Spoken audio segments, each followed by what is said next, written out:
Hello, and welcome to a Patreon exclusive episode of Allegedly Astrology. Each episode, we break down the astrology that happened during some of the biggest scandals and events in history. And today we would like to welcome our new patrons, Hillary and Danielle. Welcome. Yes, and we have a very special guest this episode. Sarah is in a work hellstorm, and so she's been busy this month. So we thought we would bring in a friend of the pod and someone who also happens to be my one and only sister, Claudia. Welcome, Claudia. Welcome, Claudia. Thank you so much. Brought to you by nepotism. Yes.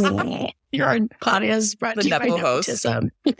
A nepo host, Claudia. So Claudia, besides being my sister, she works in real estate marketing by day and is a book talker and bookstagrammer and YouTuber by night. She's great. We'll give you all the links to follow her awesome content. But Claudia, tell us a little about yourself. What's your big three? What are you reading right now? Give us the deets. Okay, well, I'll start with my big three because it is Aries season. So yeah. I'm an Aries sun, a Leo moon, and a Leo rising. Hell yeah. Fire girly. I'm a fire girly except for my Mars and Cancer in my 12th house, which makes for some lovely mental illness. Right here. Data also Leo rising. This is going to be a chaotic episode. We need a little more earth energy here. I have no earth to share with this group. What am I reading right now? I'm reading the Plated Prisoner series by Raven Kennedy. And what's that? It's sort of a retelling of the story of King Midas. But if King Midas never actually had any power and he was stealing it from a woman. Whoa, which is probably what it was. Totally. So it's a cool story. It's a 6-book series. I'm on the 5th book right now. So, wow. Yeah. And you started this book talk journey with what book series that everyone's reading? The Fourth Wing series was kind of my big viral book talk moment, was talking about Fourth Wing series because I'm a big nerd when it comes to fantasy series and theories. I needed people to yap with. Which started with Harry Potter and has expanded to more mystical worlds. I did watch Harry Potter today. Did you? That's the best. I did. It's the best. Both of you guys are Hermione. It's such a good hangover watch. I do like to cycle through it at least once a year. Yeah. It's so comforting. Even though the material is so dark. I think it's just the British accent and the music and just the nostalgia.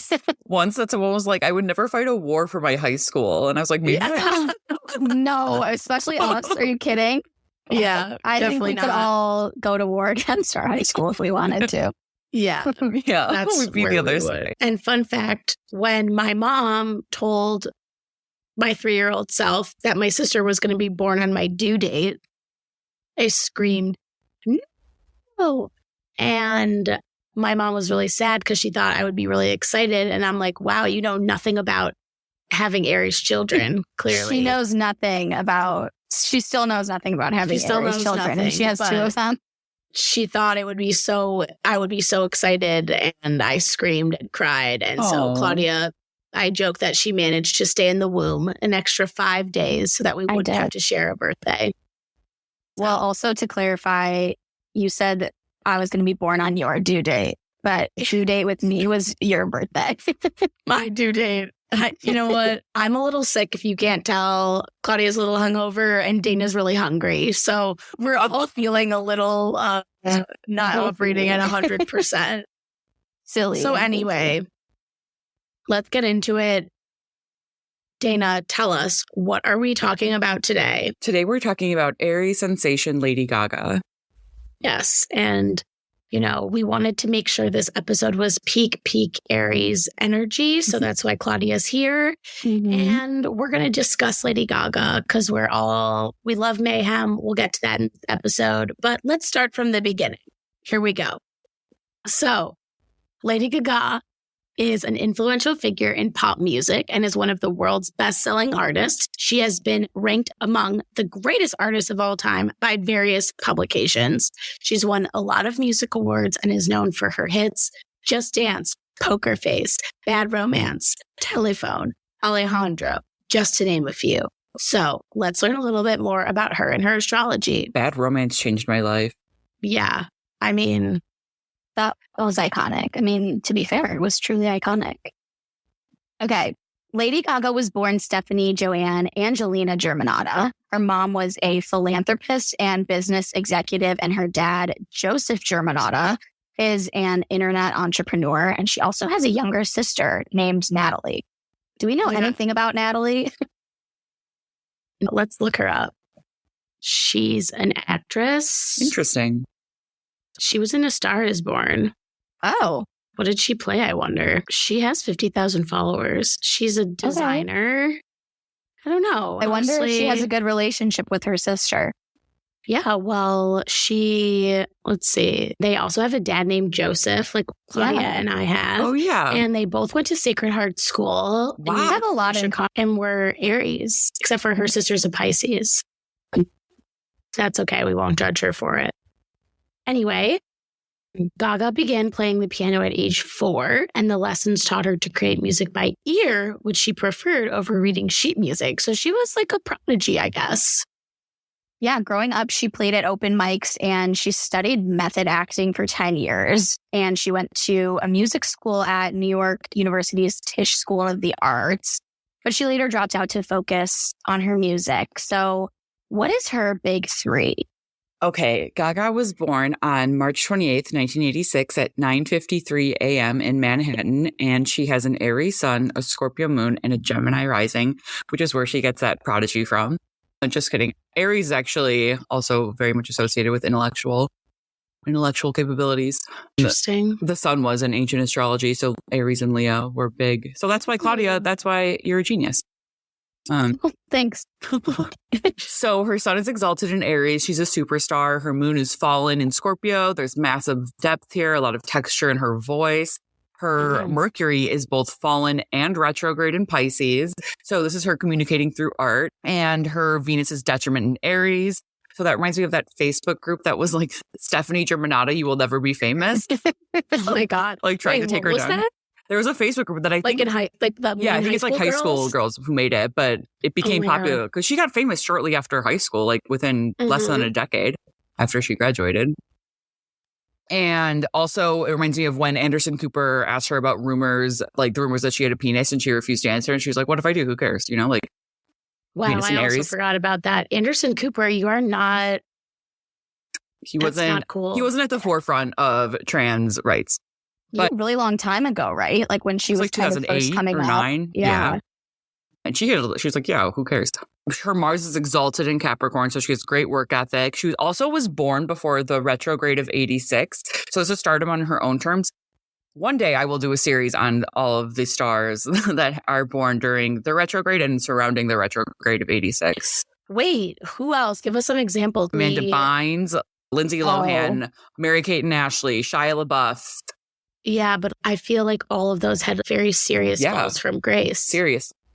And so that's... Wow. I feel like, has Lady Gaga had a big one, or maybe she had one in private? Well, I feel like hers, I think that because she's born outside of the retrograde, I feel like the outside is sort of like on her own terms more. Because I feel like the retrograde ones, as very, like many Capricorn placements, whether or not it's, Mars or whether or not they have retrogrades, like they become parentified in some way. That's all those I feel like, I mean, the Olsens have acknowledged that they would never want their childhood wished on anyone. Their parents sort of seem to not have, I mean, they built the whole company around them, but still, it just seems like a lot of these kids kind of carried their families. Lindsay, our girl. Yeah.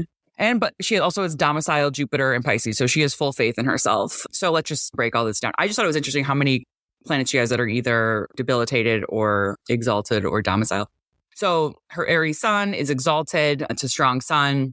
She knows who she is and what she wants. And it's in her natal 11th house of fame, audience, connecting to something bigger than herself, which she did very quickly. And then Claudia, where's your Aries sun? I think it's in the 8th house. It's in the 9th house. Maybe in Placidus, but in the whole sign, it's rejoicing in your 9th house. You have a very strong chart ruler. Yay.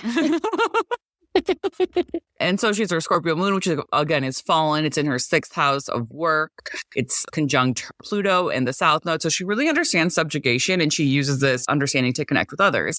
So with both her sun and moon ruled by Mars exalted in Capricorn in her natal 8th house, she has a consummate understanding that her talents are hers, but her fame is shared with her fans, which is what the 8th house is all about. We don't have control over 8th house events. This is what's given to us. Also, 8th house placements are exceptional business people. And then her Mars exalted in Capricorn is conjunct Neptune, which makes it creative. And then we get to her Gemini rising, which is where we get some creative genius. Also, she's an alter ego. Her real name is Stephanie Germanata. Her name is Lady Gaga, or her stage name. And so it's ruled by Mercury retrograde and in fall and Pisces in her 10th house of fame. The Jenny Holzer truism that I associate with Mercury and Pisces is, quote, the most profound things are inexpressible. So they're expressed in art. So Mercury has fallen here because it has to use other channels to communicate other than word, like songwriting. That's really fascinating about how her fame is shared with her fans. And I feel like she was one of the first really pop stars that engaged with her fans in a really, really meaningful way. Yeah. Obviously, Taylor Swift has come behind her in that, but I feel like she was really the pioneer. And it's kind of interesting to see this sort of next generation of pop stars like Chappell Roan kind of completely going the opposite and disconnecting from their fans. She's afraid of them. Yeah. I went to a Lady Gaga concert in 2008 at the Rosemont Theater. Which had 3,000 seats maybe. Oh, wow. And even then, when she had, barely any fans, she was pretty new to the scene. People had showed up to that theater dressed in drag, in costumes, and were already really, really into her image and her fandom, even when she was really new. And that's there was Facebook, but I think that was Instagram. Of course, there was Facebook. They had the Facebook group saying that she would never be famous. Right. Uh-huh. I do have a Facebook album from that concert. Wow. Okay. I want to see it. I'll share. That's so cute. So her Pisces midheaven is conjunct Jupiter. So she always knew she'd be famous because she always had faith that would happen. That's what Pisces is about, is faith. Jupiter is about faith. Jupiter rules Pisces. And Jupiter on the midheaven just indicates someone who's a little bit larger than life. And then her Mercury station direct one day later. So since Mercury is her chart ruler, she may have felt like a late bloomer, but she always stood out in a crowd, maybe always felt a bit like a freak. I'm sure she did, right? Or at least she really made it her own. Especially going to an all-girls Catholic school. Yeah. And then Uranus stationed retrograde a day before she was born. So this planet is also related to fame. And she had seemingly overnight success, I think, but she obviously worked her whole life for it. And also representative of her connection to the LGBTQ crowd, because this is a gay planet. Uranus is just represents you're saying gay. Uranus is a gay planet? Yeah. Well, it's not a gay planet, but it represents gay in a lot of ways. Because it's you feel like a freak, right? Anything that makes you feel different or othered, where you then find your community and your crowd, that's Uranus. To hear the rest of this episode, including some of Dana's craziest predictions, subscribe to the Allegedly Astrology Patreon. For just $5 a month, you get 2 extra bonus episodes, monthly horoscopes, and more. See you there!